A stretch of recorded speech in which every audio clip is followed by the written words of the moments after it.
mudança em nosso coração de verdade, né? A gente quer culpar o obsessor por tudo, mas às vezes o grande culpado somos nós mesmos. Para que nós entendamos a oportunidade e a importância dessa temática. Para nós espíritas, essa temática, ela é a continuidade do exercício do Cristo de levar paz à Terra. Ela é a condição, de uma maneira intelectual, que à época não conseguiríamos entender, de atuarmos como cristãos, de fato, seguindo o modelo e guia que Deus outorgou à humanidade, entendendo que eu não tenho que temer o mal, eu não tenho que temer o obsessor, porque o medo, via de regra, nos paralisa.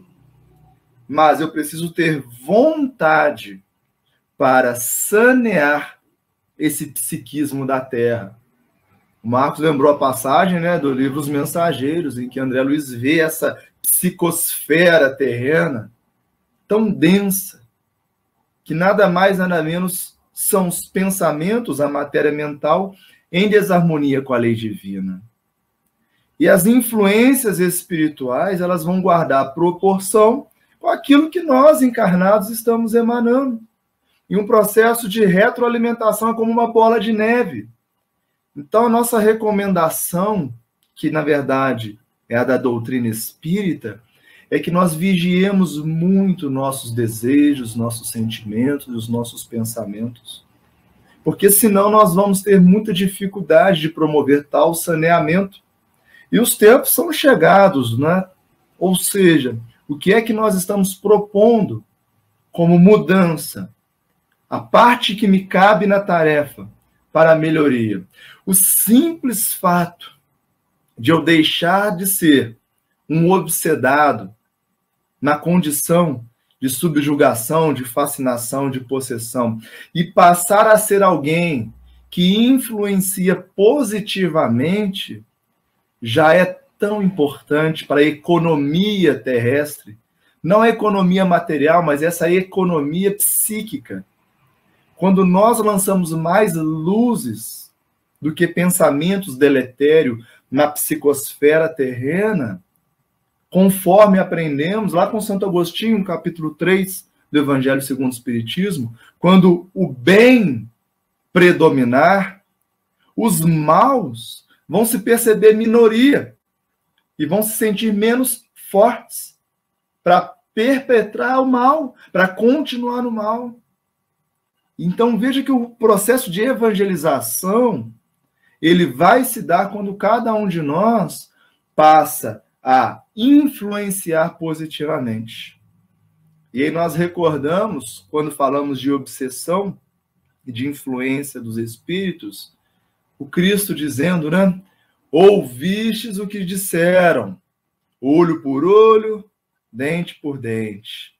E aí o Cristo vai nos dizer, eu, porém, vos digo, não resistais ao mal. Quando alguém lhe bater na face direita, oferece a outra. Quando alguém te pedir a capa, entrega a túnica. Quando alguém te pedir para caminhar uma milha, caminha duas. O exemplo didático do Divaldo é exatamente isso.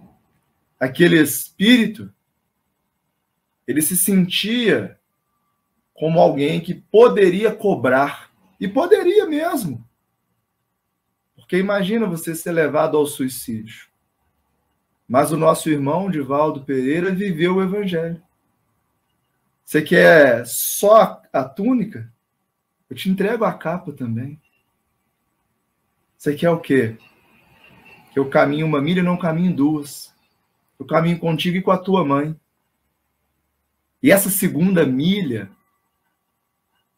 ela é a milha da redenção. Se nós não caminharmos essa segunda milha, vamos cumprir tão somente o nosso dever, que é o arrependimento.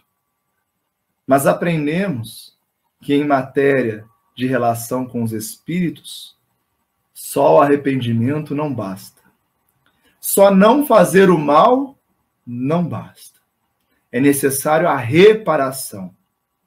É necessário fazer o bem no limite de nossas forças. Kardec vai dizer no item 21 ainda do livro A Gênese, no capítulo 14, que o mal e o bem não se misturam, são como água e óleo. Os bons fluidos não se misturam com os maus. E que aqueles espíritos verdadeiramente bons nada têm que temer do mal.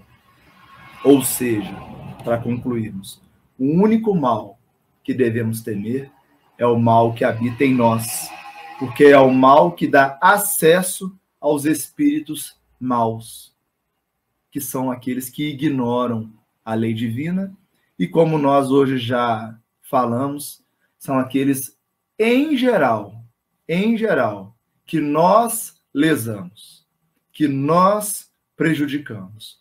Portanto, cabe-nos agora mostrar a outra face, a face boa, a face do espírito que despertou, que se arrepende, mas que busca reparar. Junto a esse que prejudicamos ou junto à irmã humanidade que tanto necessita. Porque quando assim agirmos em acordo com esse sermão do monte, ou pelo menos com essa passagem, não haverá mais obsessão na Terra, porque haverá ascendência moral do bem na grande maioria dos habitantes da Terra sobre a minoria ignorante. E esses transformar-se-ão em bons, porque vão observar que o poder do bem é inigualável. Eu agradeço aqui a oportunidade de tratar dessa temática tão delicada, mas, como eu disse, tão oportuna e tão necessária, que nós possamos fazer bom uso, não só desse estudo, mas de tudo aquilo que essa vasta literatura espírita tem a nos ofertar sobre essa temática. Que a paz do Cristo seja com todos nós e que os nossos irmãos obsessores, que provavelmente acompanharam conosco esse estudo, também possam despertar como nós estamos buscando despertar.